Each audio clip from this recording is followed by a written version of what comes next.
Apple unveils the new iPhone 5, new iPods, iTunes 11, and a little bit more. Welcome to another edition of iWake. Today is Thursday, September 13th, 2012, and I'm Tim. Well, welcome to today's show. Today's show, as you can probably tell by the intro, is not as scripted as my other shows are. This one is going to be more of a free-form show where I go take you through my notes as I sat down and followed the play-by-play on the Apple keynote and just give you some feedback as far as what they announced and things like that. So first up, basically I'm just going to take you through my notes, as I said, and the order that they present this in the keynote. And first up was Tim Cook introducing the event. He did end up closing the event as well. He started off with a retail update that they actually were building this Italy store in Barcelona for 2 years. And a massive project getting this beautiful store open. They showed a video of that. They did some Mac things, 7 million Mountain Lion downloads since its launch, 50% year-over-year growth versus 2% in the PC market, things like that. And many people anticipated they'd actually unveil some new Macs, but they did not.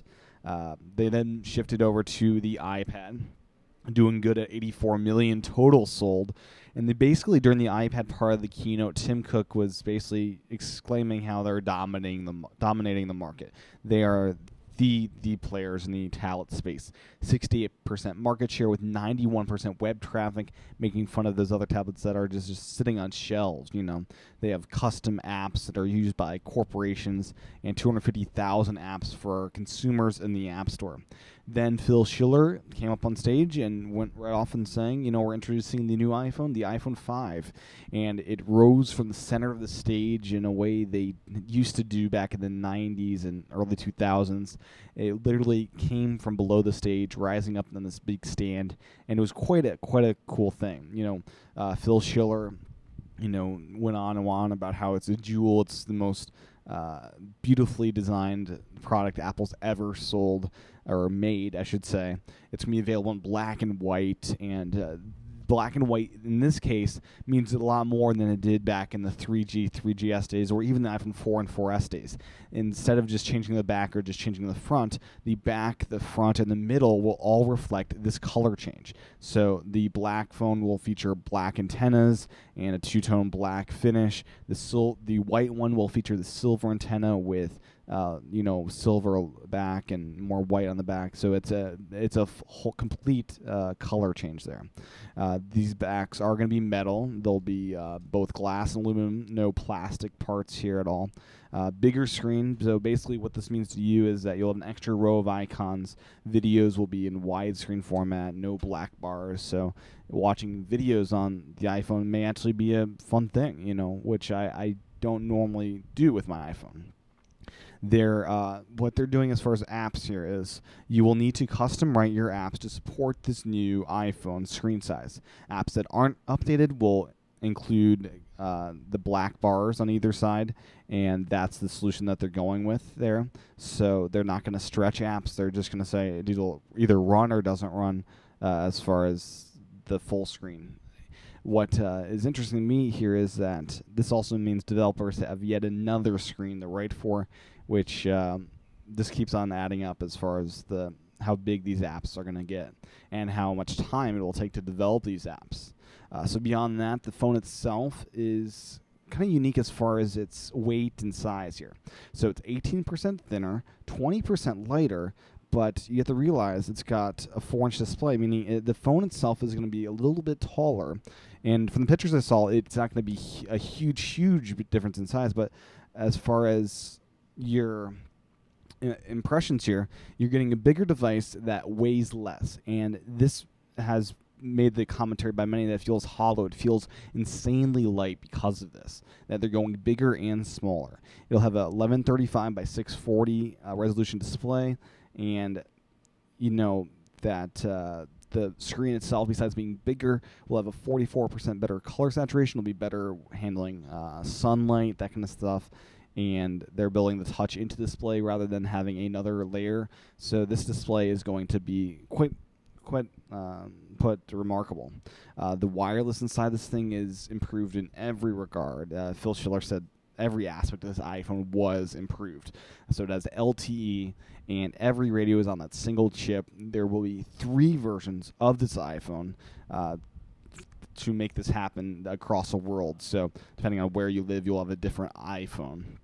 The Wi-Fi itself will be dual band 2.4 and 5 gigahertz, so it will actually support the faster Wi-Fi's, things like that. And processor-wise, A6 processor, which is double CPU, double graphics, 22% smaller processor itself. And you'll notice this when launching apps and things like that. So that's the big stuff. They also announced that, battery life is the same great 8 hours that you got in the 4S and 10 hours of Wi-Fi, and they actually commented it'll be, in some cases, better than the 4S as far as battery life. The camera itself, they needed to thin it down to make this all work, so same great camera, but they're adding some low light, things like that. They're adding panorama picture taking, which will come to the 4S as well, so that's a cool thing. And the lens will now be covered by sapphire crystal, so you won't be able to scratch it, which is a bad thing to have happen to your phone. So beyond that, with the camera stuff, there'll be faster capture, but that's probably due to the processor. And the panorama view that I mentioned has been in the work with Apple for a long time now. So about a year ago, I was able to install my iPhone 4S, and I was able to do that through some plist hack. And they've been working on it a while, and it sounds like they've really perfected it, getting rid of all the errors in panorama, making sure it's actually a good photo here. What's really exciting for me, though, as far as camera stuff, is not on the back camera, but it's actually on the front camera. I use the front-facing camera quite a bit, and they've totally revamped that. It's FaceTime HD, which means it's going to be a 720p camera, much better resolution than that old XVGA camera. The phone itself will have 3 microphones, front, back, and bottom, and will make audio cancellation even better.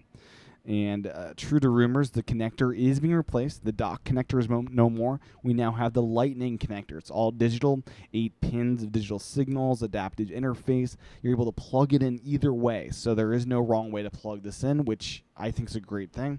It's more durable, and there will be 2 adapters from Apple. One as a simple kind of like a camera input dongle, where you have just a straight dongle that we're used to. Another one will be a dongle that has a cord, so it's like a cord that adapts to the new adapter. So whatever accessory you have, those 2 dongles will get you working with it.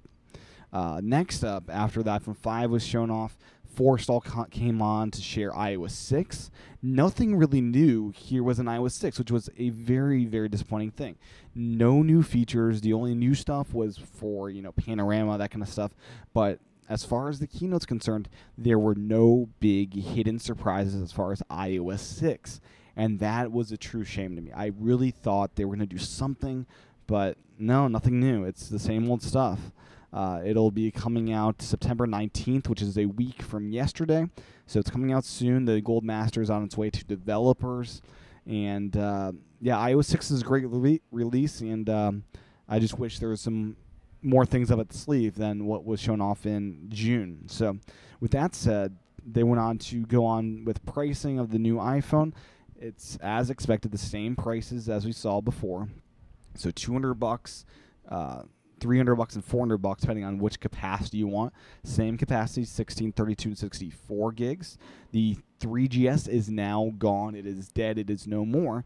In its place is a 8 gigabyte iPhone 4, which is now free on contract. And for $99, you get a 4S that has 16 gigabytes of storage. So that's the real winner for me. A $99 4S with 16 gigabytes of storage is a heck of a deal. They're not slimming it down to 8 gigabytes. They're keeping it at 16, which is, I think, a great move by Apple. This iPhone 4 or iPhone 5 will be released the 21st, and even more countries the 28th. Pre-orders start this Friday, and it seems like a very cool release here. I personally will not be ordering one, as funds are tight now, and also I'm really happy with my 4S and don't see a reason to update. And I'll probably be getting the 5S whenever that comes out next year. I tend to get the perfected models of each body. So I may end up getting an iPod Touch, but I probably will just stick with the 4S, and that's that. So with all that said, Apple did not wrap up the event as of yet. They kept on going. We're about halfway through the event here. They moved now to music, iPod plus music. So Eddie Q took the stage to show off iTunes, and he showed off the stuff we've already seen. iTunes for iOS has been all redone. All these custom apps have new interfaces. The real cool thing he showed off was the new iTunes. That is iTunes 11. And the big thing for me with this version is you will finally have true streaming capabilities within this app. So your entire movie and TV show purchase history is now integrated into your library, and you can click to stream it. With a single click, it doesn't download to your computer. It just streams it. You're also able to download stuff right there. You don't need to go in the purchase history to get this stuff.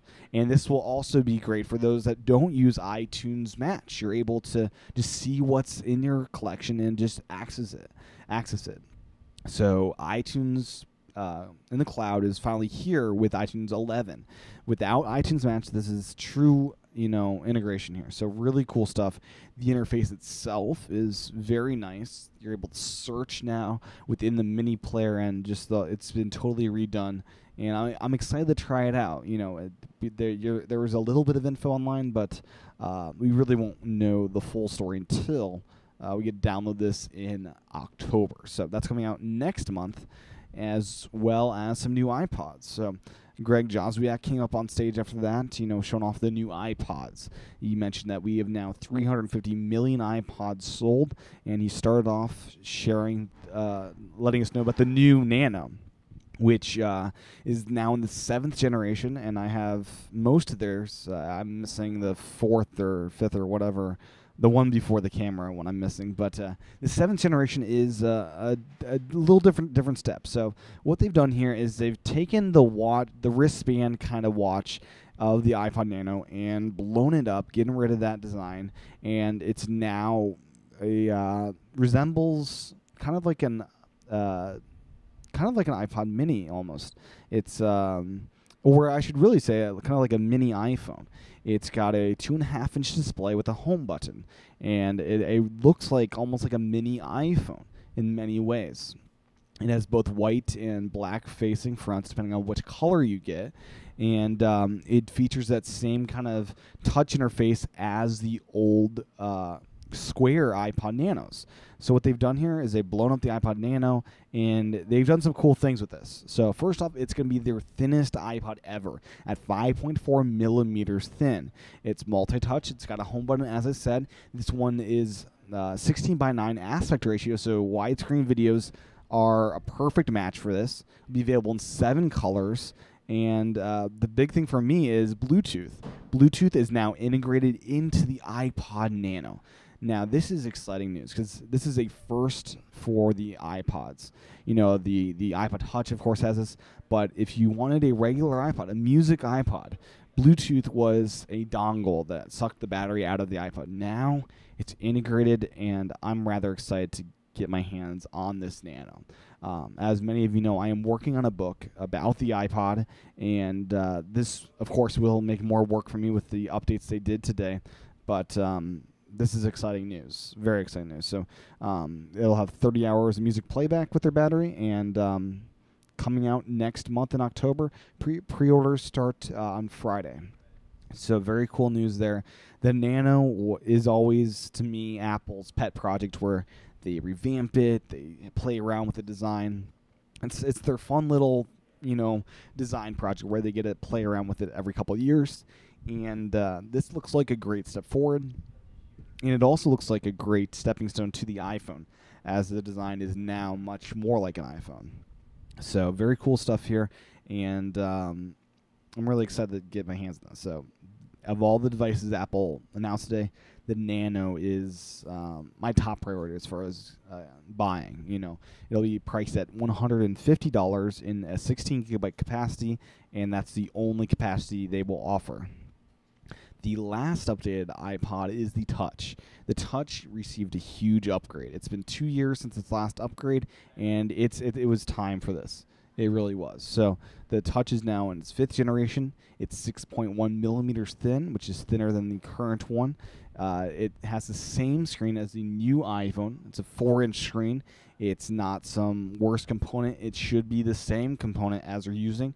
So if you want that new screen, the iPod Touch is your cheapest option here. The the camera, I should say, has been updated in a big way. So the old iPod Touch camera featured the XVGA back, which was quite terrible. It was low res, and the new one is essentially an upgrade to iPad 3 camera. So it's got a flash camera, for better taking abilities. It's got 5-megapixel camera. It's got all these great things to get great photos out of the iPod Touch. And just like the iPhone 5, it has the FaceTime HD in the front. So photos that you take with the front-facing camera will be in a higher resolution, and that's an exciting thing for sure. But what many people may be more excited about is its back. They've gone away from the old back, which is shiny and scratchable, and replaced it with a new back that is more of a brushed aluminum, a material that won't scratch as easily, and a material that they're able to do multiple colors with. So colors are a big thing with this new iPod Touch, which they've never really done. They've done white and black like the iPhones, but colors have not been a thing with iPod Touch. Now it's available in 5 colors, and the red looks absolutely stunning.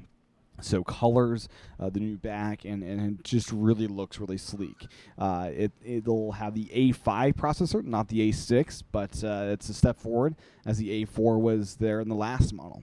Some other little things they're doing is they have a little iPod Touch loop, which lets you do a wrist strap onto the iPod, so you're able to make sure you don't drop it, which is great for kids, and also I would probably use that myself. The final big thing with this new iPod Touch is Siri. That's right, Siri is now in the iPod Touch, and it's basically in all their products now. So you have iPad 3 with Siri, iPod Touch, and iPhone 4S and 5 with Siri. So the Mac would be the next on their list to add that to. Pricing-wise is the curious thing with all this, because what they're doing is the same thing they did when they transitioned from the 3rd gen to the 4th gen. They're doing the same thing with the 4th to the 5th gen. So in the 3rd to the 4th gen, they offered a low-end Touch at the $200 price point, and then if you wanted the new one, you had to pay more for it. I believe it was $230, if my memory is correct. This time, they're doing a $100 difference. So if you want the new one, it'll cost you $300, but that also gives you the 32 gigabyte capacity. So they're basically forcing you into the 32 gig capacity and that price point, which it's expensive, but you're also getting the capacity. So, and I think it's a good move by Apple as far as if they need to do this pricing, that they at least give you the capacity and not just the upgraded other specs there. So beyond all that, the Shuffle got a minor update with new colors, things like that, but nothing big there. And the big thing that Apple pushed this year, kind of the odd thing, was new earbuds, which are now called EarPods. They've been in the design work for 3 years, and they mentioned they've sold 600 million of the old ones. And basically, these are going to be in-ear monitors, but they won't seal. They won't seal to the ear, so you'll be able to hear outside noise, which I think is both a good thing and a bad thing. They're shipping today as a standalone unit for $29, and they're being sold included with, it's not an add-on, with the iPhone 5, iPod Touch, and the iPod Nano. So those will be included, and they look to be really good ear pods. So I'll be curious to try them out, and hopefully this is finally a good product from Apple for the people that want those earphones. So with that said, as far as all this is concerned, October is the big month. October is when we'll get the Nanos, and we'll get the Touches, and we'll get iTunes. And the iPhone 5, as I said, will be coming out September 21st, which is a week from Friday. And basically they wrapped the event after that with Foo Fighters playing their tunes. So they played 3 tunes, and that was it. So that is pretty much everything that was announced at this event. and I'll be digging into more of the detail type stuff on tomorrow's edition. Today's edition was more of let me just recap what they did and some initial impressions. So I hope you've enjoyed today's edition of iWake. I myself will be getting the iPod Nano fairly soon, maybe not right away, but I'm eager to get one of those. I'd be curious to see what you're interested in getting. You can leave feedback at me at iWakePodcast@gmail.com. I also do videos at YouTube, youtube.com/TCHATEN. I also do this thing called iWake Again, which gives you access to the scripts I read from and also extra content every Saturday. So that's available at iWakePodcast.com/again. So go there for all the details. Thank you for watching, and I will talk to everyone again real soon. Aloha.